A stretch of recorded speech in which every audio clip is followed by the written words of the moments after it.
Christy Gnome was first. Is Pam Bondi going to be next? The MAGA Republicans, they want Pam Bondi gone. Democrats want Pam Bondi gone. Although at the end of last week, Donald Trump was saying, Pam, you're going to be good, right? For the next 3 years, Pam, you're going to be good. She's going to be good, isn't she?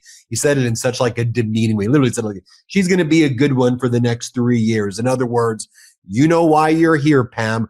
Don't do what Christy Gnome did. Now, Christy Gnome's fatal error was not the intentional and malicious conduct that she actually engaged in with ICE and Border Patrol and Gestapo killing people in this country.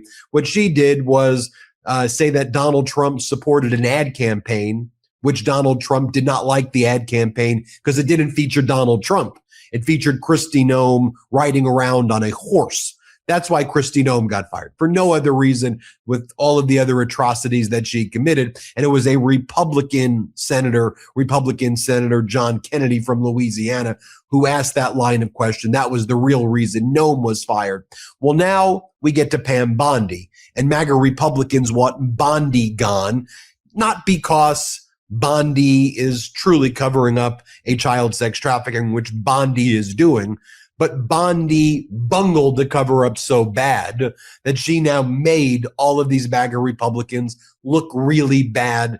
The cover up was not handled the right way. Bondi, remember, had those influencers hold up the binder, and then Bondi put out a memo with Kash Patel saying the investigation's done, nothing more to see here last year. And then the momentum grew, not just to release the files because we all knew the Trump regime was covering up a child sex trafficking ring, but also Bondi's sloppiness pointed actually directly at Donald Trump's conduct. Far from hiding it, when Bondi would produce things, you would see that there would be missing Bates numbers as the markings on the bottom right of those documents. You see Epstein Transparency Act 00, whatever it is. And you'd be like, why are those missing? And then investigative journalists, also the MeidasTouch network, we look at it, we go, oh, wait a minute, there's that witness. Oh, that witness mentioned Trump. So you're hiding these documents, you're hiding these records. And so on this end of the last week, we learned some very serious documents being withheld. So after the Trump regime was called out, finally, the FBI releases interviews with a woman who alleges Donald Trump sexually assaulted her when she was a minor. A DOJ source told the Miami Herald and Julie K. Brown that agents found her to be credible and that they would not have interviewed her 4 times if they thought that she was lying. So Pam Bondi, you're not doing the cover up the way you were supposed to do for Donald Trump. MAGA Republican Congresswoman Nancy Mace, she was actually, I'm not a Nancy Mace fan, let me be very clear, but she was very instrumental in forcing Pam Bondi to be subpoenaed by the House Oversight Committee, which took place at the end of last week. Nancy Mace said the following: breaking. We're moving to subpoena U.S. Attorney General Pam Bondi. AG Pam Bondi claims the DOJ has released all of the Epstein files. The record is clear. They have not. The Epstein case is one of the greatest cover-ups in American history. His global sex trafficking network is larger than what is being revealed. 3 million documents have been released, and we still don't have the full truth. Videos are missing. Audio is missing. Logs are missing. There are millions of documents out there. We want to know why the DOJ is more focused on shielding the powerful than delivering justice. The American people deserve answers. Victims deserve justice. Hold the line. She also then wrote, our motion to subpoena Attorney General Pam Bondi before the Oversight Committee passed. The American people want answers on the Epstein files, and so do we. It's worth noting, too, when you think about it, I think it's almost undisputed, as bad as Christy Gnome's testimony was on the Hill last week, 2 or 3 weeks ago when Bondi testified about the Dow going over 50,000 and her weird combativeness. It wasn't even like slick. It was like odd. And people are like, there's something like seriously wrong. Like, what the hell are you doing? When people were like, when Bondi was giving that testimony, like Bondi's testimony was worse than Gnome's. But Trump loved Bondi's testimony because when she was asked about Donald Trump and his connections to the Epstein files, she would say, oh, you mean the Dow is 50,000? And Trump's like, yeah, that's exactly what I want. but that's making MAGA Republicans also look foolish to their own constituents. So they're like, Bondi, we're doing this again. But this time, just on Epstein, just in front of the Oversight Committee, where we're going to go through these issues one by one. Ted Lieu posted, Attorney General Bondi lied under oath in our hearing. She stated there's no evidence that Donald Trump has committed a crime. DOJ just posted 3 FBI interviews related to sexual assault allegations against Trump. That's evidence. Representative Goldman and I have requested a special counsel to investigate. And then at the end of last week, the Justice Department posted online those 3 FBI interviews related to sexual assault allegations against Trump that had been missing from the massive trove of Epstein files released by the DOJ. Trump's consistently denied any wrongdoing with Epstein, said he was never on the plane, never barely even knew him. And here's the thing. When Donald Trump says, I barely knew the guy and I was never on the plane, and then says the allegations are false, we know he was on the plane. We know he was close to Epstein. So it just makes you say, well, if you're lying about those 2 things, we're supposed to trust you and say the allegations aren't true? What are you talking about? You seem to be covering up all of this right now. And you should all read the Miami Herald report on this because it goes into detail about these allegations with this individual who said that when she was a little child, Donald Trump, during these allegations, again, they're allegations of sexual assault. Let me teach you how little girls are supposed to be. She recalled Donald Trump saying, according to an FBI report, she said he unzipped his pants and forced her head to his penis. She said she immediately bit him and Trump struck her, the report said. She told FBI agents that she bit him because he disgusted her. In the 3rd interview, she told agents she wanted to clarify how Trump reacted to her biting him, explaining that Trump pulled her hair and punched her on the side of her head. And here's the thing. The DOJ covered this up. It wasn't until Bondi was subpoenaed and people identified this. Roger Sullenberger did a great job identifying it. PBS did a great job. And then they produce this and it's like, okay, if you're claiming that this was not true, why were you hiding it so much until Bondi gets subpoenaed? Why would you say that these things weren't in the files to begin with? Why wouldn't you say it? Let's bring in Harry Litman from the Talking Feds YouTube channel, Substack, and podcast. Subscribe to all. Harry, let's talk about this. Bondi, what do you think is going to happen? The question is, will she now try to claim some sort of privilege? Is she going to fight it? Is she going to show up? And is she going to do the Dow is, 47,000 now? Right. You really put your finger on, because she is in a spot and she is in hot water all the way around. So, and man, oh man, does she have some splaining to do. So even leaving aside the question of her intent, the bungling by DOJ, if you want to call it that, that is the very least it is.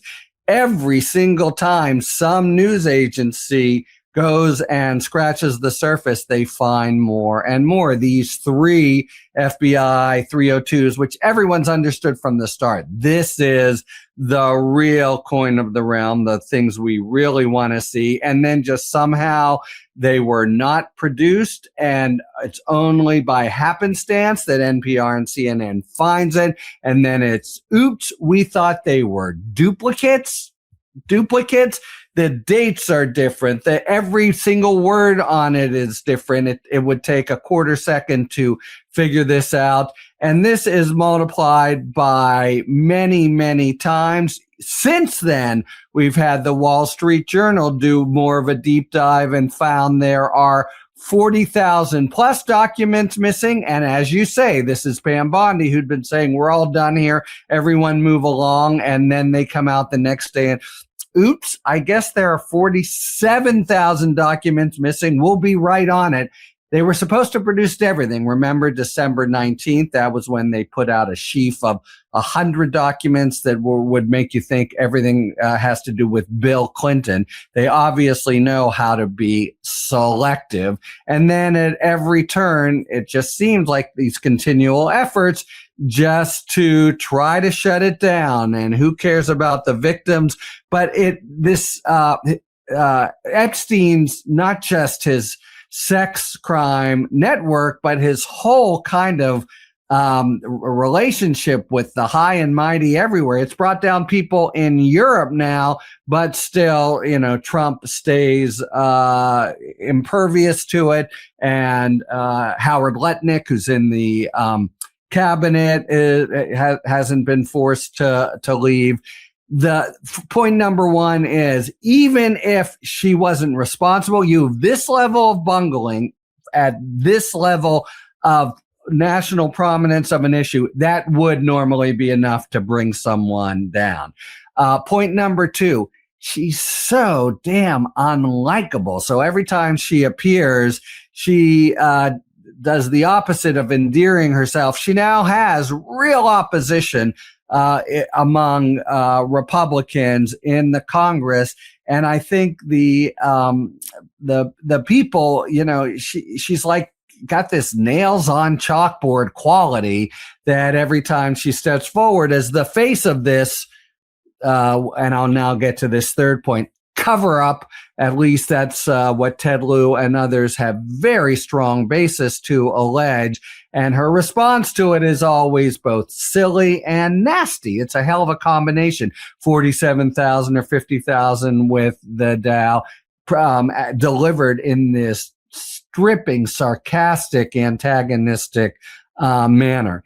Now, that's before you even get to her intent. And when it comes to that, she's got a lot of splaining to do. As you said, this is the same woman who a little more than a year ago, talked about all the files on her desk. We know that she is in the tank and her focus is how to protect Trump.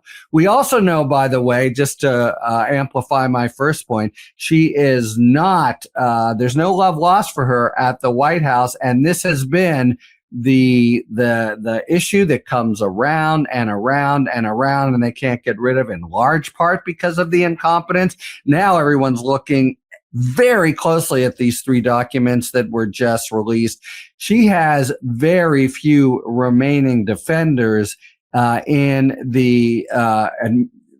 Washington, and the knives are out for her. So just a final point. So what happens now? She may try, but she can't do this unless the White House backs her, to just say, no, I'm not coming. Why? Basically, try to make me.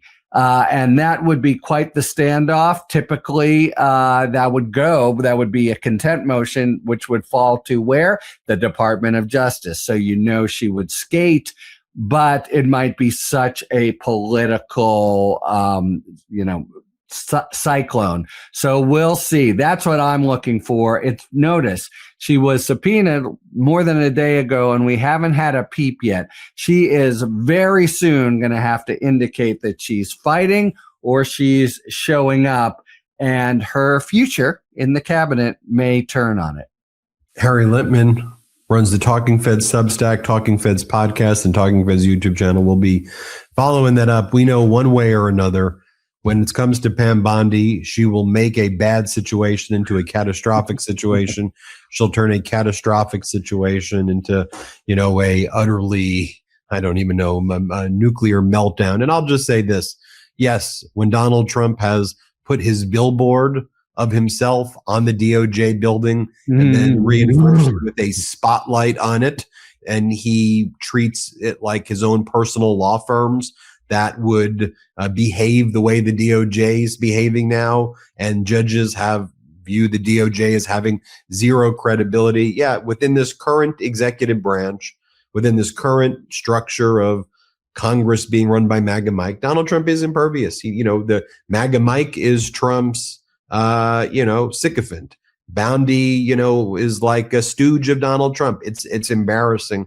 But I'll tell you, from the American people right now who see this, this is why Donald Trump's approval is tanking, the least popular president essentially in American history at this point. Between the war in Iran, the cover-up of the pedo sex trafficking ring. Look, when and they both intersect, because one of the reasons people think he's going to war is to distract, and I'm one of them, is to distract from the Epstein files, among other reasons. And then you have the Iranian leaders right now basically calling out Trump's Epstein connections right now. And to see someone like the Iranian Ayatollahs calling out Trump's Epstein connections, and you here as an American are like, I think they raise a point about the Epstein stuff. You know, you're like, am I agreeing with has this guy gone so deranged that you've made me agree with the Ayatollah calling you out on Epstein? Like, what do we do? I never thought I'd be here in a million years, Harry. I have no possible comment to follow that one with, Ben. Over and out, man, oh man, a million years you wouldn't have thought it. What are we doing here? Everybody hit subscribe. Let's get to 7 million subscribers. More importantly, subscribe to Harry Litman's YouTube channel, The Talking Feds YouTube, The Talking Feds Substack, and The Talking Feds podcast. Thanks, Harry. Thanks. Want to stay plugged in? Become a subscriber to our Substack at MeidasPlus.com. You'll get daily recaps from Ron Filipkowski, ad-free episodes of our podcast, and more exclusive content only available at MeidasPlus.com.